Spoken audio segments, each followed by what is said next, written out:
प्यारे दोस्तों, अस्सलाम अलैकुम। दोस्तों, अत्ताहियात एक ऐसी दुआ है जिसे हर मुसलमान को याद होना जरूरी है। दोस्तों, अत्ताहियात दुआ के पढ़े बगैर नमाज नहीं होती है। अत्ताहियात हर नमाज में पढ़ी जाती है। दोस्तों, जब हम नमाज में दूसरे रेकात में सजदे के बाद बैठते हैं तो अत्ताहियात पढ़ी जाती है। इस दुआ के पढ़े बिना नमाज नहीं होती है।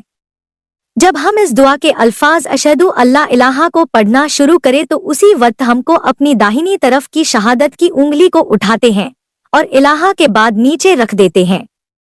इसीलिए हमें अत्ताहियात याद होना जरूरी है। फिर अत्ताहियात के बाद दरूद शरीफ पढ़ा जाता है। अत्तहियातु लिल्लाहि वस्सलावातु वत्तय्यबातु अस्सलामु अलैका अय्युहन नबिय्यु व रहमतुल्लाहि व बारकातुहु अस्सलामु अलैना व अला इब्दिल्लाहिस सालिहीन अशहदु अल्ला इलाहा इल्लल्लाहु व अशहदु अन्ना मुहम्मदन अब्दुहु व रसूलुहु। तर्जुमा, या अल्लाह, आप अकेले ही सभी इबादते के लायक हैं।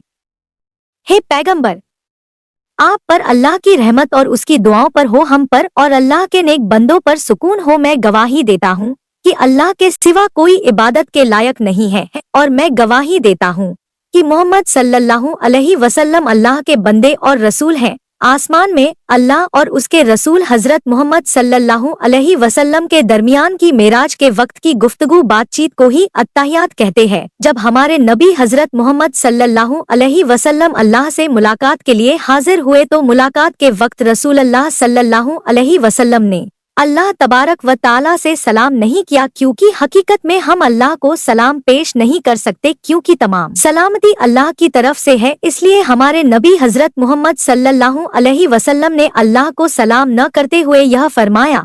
अत्ताहियात कुरान का सूरा नहीं है, लेकिन इब्न अब्बास फरमाते हैं कि अल्लाह के रसूल सल्लल्लाहु अलैहि वसल्लम हमें अत्ताहियात कुरान के सूरा की तरह ही सिखाया करते थे।